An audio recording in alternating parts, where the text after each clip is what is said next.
കൂട്ടുകാരെ, ഈ കത്തിക്കിടക്കുന്ന ലൈറ്റ് പിടിപ്പിച്ചത് എങ്ങനെയാണെന്ന് നമുക്ക് നോക്കിയാലോ. അപ്പോൾ കൂട്ടുകാരെ, ദോണ്ടെ ആ കാണുന്ന സ്ഥലത്തേക്കാണ് നമുക്ക് ലൈറ്റ് പിടിപ്പിക്കേണ്ടത്. നല്ല ഹൈറ്റ് ഉണ്ട്.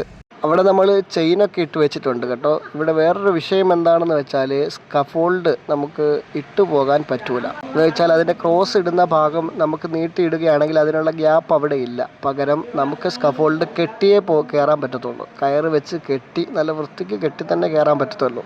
കാരണം സ്റ്റെയറിൻ്റെ ഭാഗമാണല്ലോ. സ്റ്റെയറിൻ്റെ ഭാഗത്ത് കുറച്ച് ഏരിയ മാത്രമേ അവിടെ ഉള്ളൂ. അതുകൊണ്ട് നമുക്കവിടെ സ്കഫോൾഡ് കെട്ടി മാത്രമേ കയറാൻ പറ്റത്തുള്ളൂ. പണം എനിക്കൊരു പ്രശ്നമല്ല. ഇതെന്താണെന്നറിയാമോ? അബ്ദുള്ള. ഇതെന്താണെന്നറിയാമോ? ഷേഖ് അബ്ദുള്ള. നമ്മൾ ഫിറ്റ് ചെയ്യാൻ ഉദ്ദേശിക്കുന്ന ലൈറ്റിൻ്റെ ബേസ് ഒരല്പം കൂടുതലുള്ളതുകൊണ്ട് ചതുരത്തിൽ ആദ്യം കട്ട് ചെയ്യണം. കാരണം ആ ചെയിൻ പിടിച്ചിട്ട് ആ ബേസ് നല്ലതുപോലെ പിടിച്ച് മുറുക്കണം. കാരണം ഒരു 35 കിലോ വെയിറ്റ് ഉണ്ട് ഈ ലൈറ്റിന്.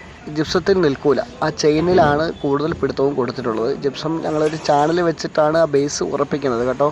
അത്രയും വെയിറ്റ് ഉള്ളത് കൊണ്ട് തന്നെ നമുക്ക് പൊക്കി പിടിച്ചുകൊണ്ട് കണക്ഷൻ കൊടുക്കാൻ പറ്റുകയില്ലല്ലോ. വയറ് നീട്ടത്തിലെടുത്തുകൊണ്ട് നമ്മൾ കണക്ഷൻ കൊടുത്തിട്ട് കഴിഞ്ഞാൽ വയറ് പൊക്കി മുകളിലോട്ട് ഇട്ട് കൊടുത്താൽ മാത്രം മതി. ഇല്ലാന്നുണ്ടെങ്കിൽ പൊക്കി പിടിച്ച് നമുക്ക് കണക്ഷൻ കൊടുക്കുമ്പോൾ ഉണ്ടാകുന്ന ഒരു ബുദ്ധിമുട്ട്. കാരണം 2 പേർ അവിടെ കയറി നിൽക്കുക എന്നത് ശ്രമകരമായ കാര്യമാണ്. പിടിപ്പിക്കുന്ന സമയത്ത് മാത്രം 2 പേർ കയറുക എന്നതായിരുന്നു ഞങ്ങളുടെ ഉദ്ദേശം. ബാക്കിയെല്ലാം ഒരാൾ മാത്രം ചെയ്താൽ മതി. ഇല്ലാന്നുണ്ടെങ്കിൽ ഒരല്പം സേഫ്റ്റി ഇല്ലാത്ത ഒരു സ്ഥലത്താണ്, അല്ലെങ്കിൽ സേഫ്റ്റി ഇല്ലാതെയാണ് ഞങ്ങളത് വർക്ക് ചെയ്തുകൊണ്ടിരിക്കുന്നത്. അത് ഈ ലൈറ്റിന് നല്ല വിലയുണ്ട്. അപ്പോൾ നമ്മൾ വളരെയധികം സൂക്ഷിച്ച് കൃത്യതയോടുകൂടി ചെയ്തില്ല എന്നുണ്ടെങ്കിൽ ബുദ്ധിമുട്ടുണ്ടാവും. കാരണം ഏകദേശം ഒരു 20K അടുത്തെങ്ങാണ്ടാണ് വില. ഇത്തരം ലൈറ്റുകളൊക്കെ വളരെ ആഗ്രഹത്തോടു കൂടി ആയിരിക്കുമല്ലോ ക്ലയൻറ്റ് വാങ്ങുന്നത്. അത് ഫിറ്റ് ചെയ്ത് ലൈറ്റ് കത്തി കാണുന്നത് വരെ ഓരോരുത്തർക്കും ഓരോ ആശങ്കയാണ്. ഇതെല്ലാം ഗ്ലാസും ക്രിസ്റ്റലും ഒക്കെ ചേർന്നതാണ് കേട്ടോ. അപ്പോൾ ചെറിയൊരു തട്ടലോ മുട്ടലോ ഉണ്ടായാൽ മതി പൊട്ടിപ്പോകാൻ. ഇതിനകത്ത് തന്നെ 1-2 ഭാഗങ്ങളൊക്കെ പൊട്ടിയിട്ടുണ്ടായിരുന്നു പാക്കിങ്ങിൽ തന്നെ. കൂട്ടുകാരൊക്കെ ഇത്തരം ഒരുപാട് ലൈറ്റുകൾ ഫിറ്റ് ചെയ്തിട്ടുണ്ടാകുമെന്നറിയാം. എങ്കിലും ഈ ലൈറ്റ് ഫിറ്റ് ചെയ്യുന്നതിൻ്റെ ആ ഒരു ബുദ്ധിമുട്ടും വിഷമങ്ങളും എല്ലാവർക്കും അറിയാമല്ലോ. അതൊന്ന് വീഡിയോ ആക്കി ചിത്രീകരിച്ച് മറ്റുള്ളവരിലേക്ക് എത്തിക്കുക എന്ന ഒരു കാര്യം മാത്രമാണ് ഇതിൽ കൂടി ഉദ്ദേശിക്കുന്നത് കേട്ടോ.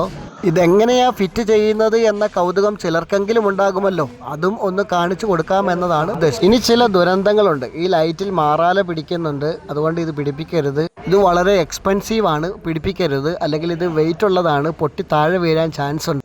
അല്ലെങ്കിൽ ഇത് പിടിപ്പിക്കാൻ വരുന്നവർക്ക് നല്ല കാശ് കൊടുക്കണം. അതുകൊണ്ട് പിടിപ്പിക്കരുത്, വാങ്ങരുത് എന്നൊക്കെ പറയുന്ന ദുരന്തങ്ങളോട് പറയാനുള്ള ഒരേ ഒരു കാര്യം, ഇത് വാങ്ങുന്നവർക്കറിയാം, ഓണർക്കറിയാം.